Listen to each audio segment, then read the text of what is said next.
Bismillahirrahmanirrahim. Previously, we talked about the thumb and pencil method and the box method, where you make small boxes and start drawing in them and correcting mistakes. Now, inshallah, we'll talk about using basic shapes and accurately reproducing objects and enlarging them. And finally, the grid method of enlarging objects and measuring and reproducing them accurately in with due regard to their proportions. So we're going to talk about basic shapes method and the grid method, inshallah.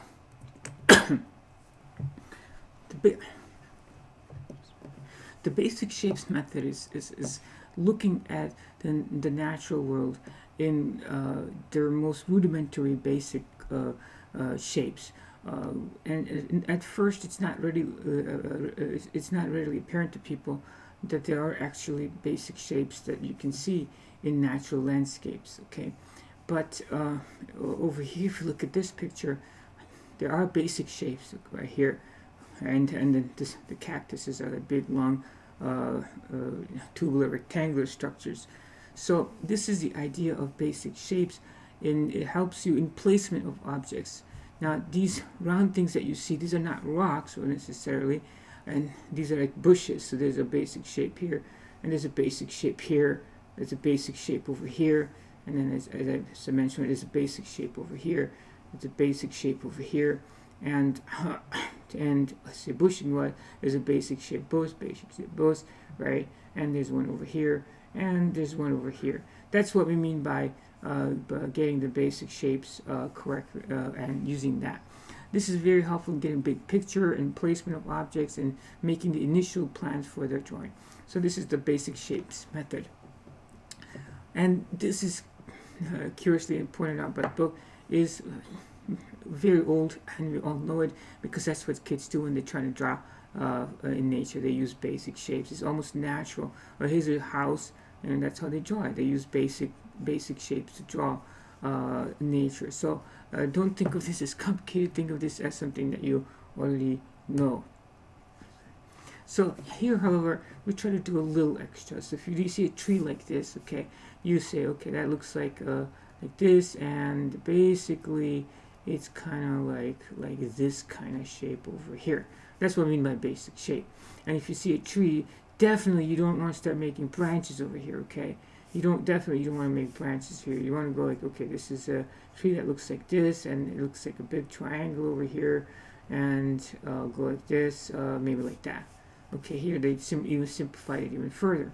And here the basic shapes would be, okay, the tree is like this, okay, and then it kind of goes like this and like that, kind of leaning this way, and there's another branch this way, and then there's another branch, okay, and you can go like this, and this goes a little bit like this, okay, and then in the initial sketches, and I don't really care if it's accurate or not, right, because you can make changes later. So this is the basic shapes, getting the basic shape before we get started, okay, that's what it is called, okay.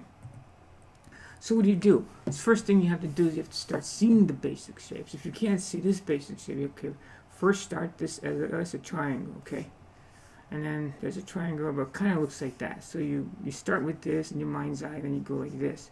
So if you can't go directly to this, you might as well, okay, like this, right? I see like a triangle, okay, go like this. There's a triangle, big triangle over here. That's kind of like this. And then I see, okay, something that's going from this side and going like this. And then I see something going from this side and going like this, right? And then you say, this doesn't belong over there, right? Oopsie daisy, I didn't mean to do that.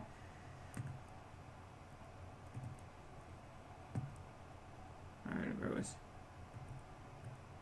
Okay, sorry.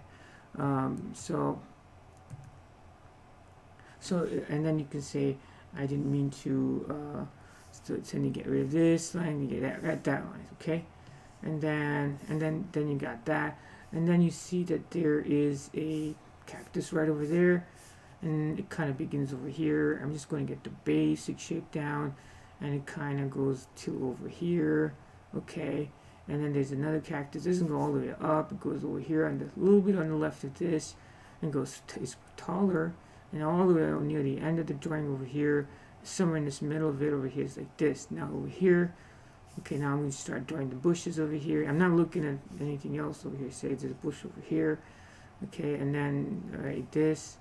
Okay, and then over here I'm going to draw some of these bushes over here like this.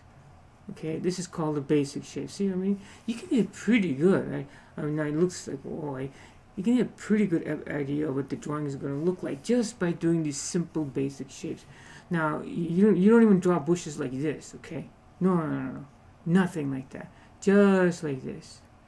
Circles, ovals, triangles, rectangles, like that. Okay, that's what you're doing. You don't want to be doing like that because then that's later. Okay. So first thing, obviously, you have to start seeing basic shapes, the important shapes. There's one over here, and you have to recognize these are important things. Those are the important aspects, and you have to put those.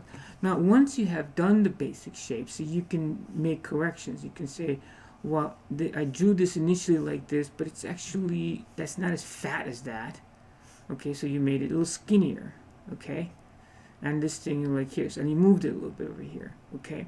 So you can make these minor corrections over there, and since you were smart enough to make all the lines very light in the beginning, you don't have to, you can easily erase the other ones, or they'll be blending into the shading that you would do in the future. Okay, so that's how you do the basic shapes. Very, very useful, okay? So you can do basic shapes, that means allow me the liberty with anything, okay? For example, if you want to draw a car, right? So, okay, here's a basic shaped car. Here's a car, okay? This is going to be the front end, okay? Most cars look like that, and it's going to be basic. They're going to look like basically like this, right? And they have a wheel usually over here, and they have a wheel over here. And then you go, okay, most cars look like this, okay? And then they're not going to look like that, right? And then they're going to look like this, okay? Right? And they're going to be a little bit more like this. And then you see you can add more and more details, and then as you go on, and but you started out with basic shapes, okay? And so that's how it's important to get the basic shapes. So that's basic shapes, using basic shapes to get initial drawings correctly. And lastly, this is the grid method. Grid method is very important for getting, if somebody wants to like perfectly accurate and drawing, authentically reproduced drawing. So they use the grid method. So let's say somebody's wanted to really this is the original, okay?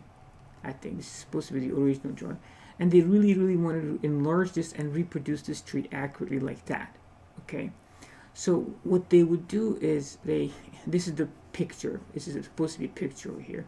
You would make lines of the picture. Now, obviously, you would not make lines of the pictures if it was like, if your mom was going to get upset at you or something like that. So you don't want to make lines on the original picture necessarily. Maybe you do. Maybe it's a duplicate copy of the picture, and you can make lines. But if you can't make lines, you put a little what's called a tracing paper, which is semi-transparent, okay? And you tape it with a gentle tape that's artist tape, which is not very strong or easy to come off.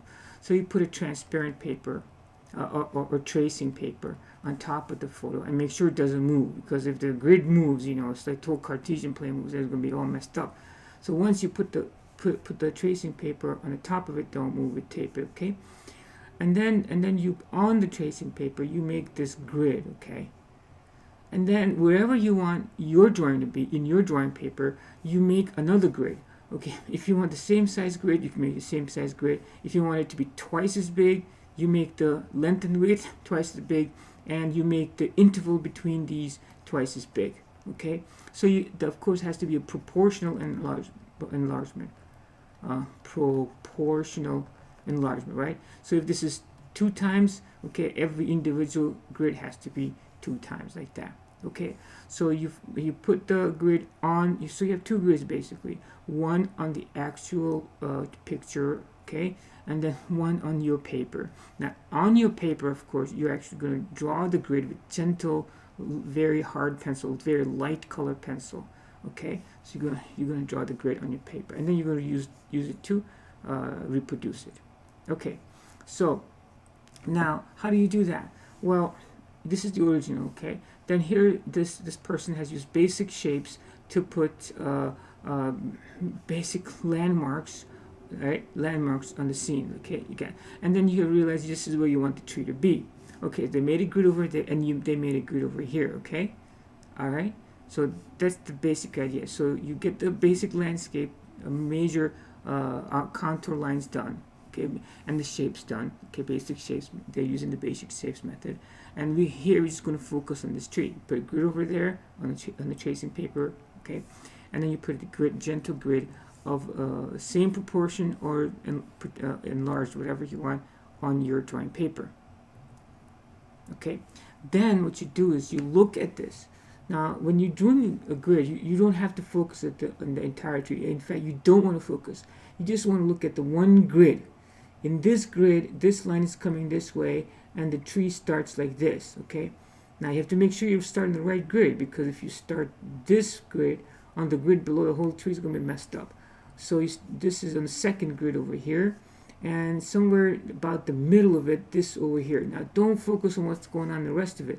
Just look at this over here and say it doesn't go beyond half, so it kind of goes like this and goes over here.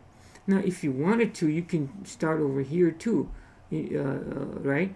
So look at this grid over here. Okay, now the point I'm trying to make over here is you don't want to look at the whole tree. You just want to look at the grid and focus on the one grid. Okay, kind of, okay, this one goes over here. All right, okay, it goes over here like this, and there's a line from coming over there somewhere in the middle of it, and it goes like this, and then this other part of it is going to come over here and go like this. Okay, obviously I'm not like that. Okay, I'm not being 100% focused and accurate over here, but that you would be, right? And then once you complete it, you'll see the tree will actually look remarkably accurate to the original tree. Okay, so this is the grid method. Now as I said, you have to be careful you don't like put the wrong part of the tree in the wrong grid. If you do that, well, right, let's say if somebody made a mistake and they start over here, then the whole tree will look funny. Okay, and then you have to kind of shrink this area. Or if they, or if they have to, and then what else are you going to do with all of this space left over? They might end up enlarging the tree. So you do all of this initially with light pencil. If you do make a mistake, so you can go back and correct it. You have to make sure you draw on the right grid. So now, in the beginning, as I said, you want to make very general. So now, if you look at this focus, initially, you just want very broad strokes, getting like not worrying about the detail. You don't want to draw every single leaf or something like that. So you want to go like that. And then afterwards, you can focus and add more details, see? And then go, okay, it's going to be more like this and like that. And then like this and okay, like this, right? So initially, you don't want to focus on too much. You want to have maybe just general outline. And then when you've done with the whole thing, and then you can detail, outline, and revise the sketch, okay? So just get the whole big picture first, and then make the revisions, okay? So that's the original, and then you make the revised one like this, okay? Okay, like that. Now, finally, negative spaces can help revise outline, okay? The positive spaces is where the object occupies. The negative space is the part of the picture the object does not occupy. So when you look at the picture, it helps actually just to, when you not focus on the tree, but focus on the empty space outside the tree. Now, if you look at the empty space, you can see how the rugged these are, right? And this. In fact, and then if you look at that, then it can give you very accurate. It can give you you can fine tune your drawing, focusing on the negative space. So don't forget you're drawing the tree, but sometimes it helps to look at what's not part of the tree and in adding the details, because you sometimes get so focused on this that you actually make it less accurate if you forget about the negative space. So don't forget the negative space. Okay, so this is how the grid would look on the paper. Okay, look at this drawing a person did from presumably a picture, and the whole now look at, I just want to point out one thing here. We used the grid over here to draw only the tree. The rest of the drawing was not done using the grid. Okay, you can use the grid to draw the whole drawing. You can put the grid, just basically you're drawing a whole Cartesian plane or something. So you can put the grid on the whole thing, and you can use it to draw the whole drawing if you wanted to. But if you want to just focus on one particular object which is of interest and use grid for that one object, that's okay too. But here's a whole paper is the grid, and here's a drawing that was made using the grid for the whole paper. Okay, here's other examples. So if you want to get this accurately, see, and then all you have to do is focus on one grid at a time. In this grid, there's not much there. In that grid, so there's this one line going over here like this. Yes, but it looks pretty easy after it's done, really. And you can do something like this using your grid. So very complex pictures become reasonably easily, actually, when you look at this. Now, the reason is because if you look at this grid, what's in that grid? Not a whole lot. So you can draw many complex things using grids like this, and it becomes actually quite easy. You just have the patience to do one little grid at a time, and you'll be surprised how accurately you can draw complex pictures using the grid. And I just found this picture somewhere that looks quite beautiful, Istanbul. Until next time, As-salatu was-salamu ala Rasulillah. Assalamu alaikum.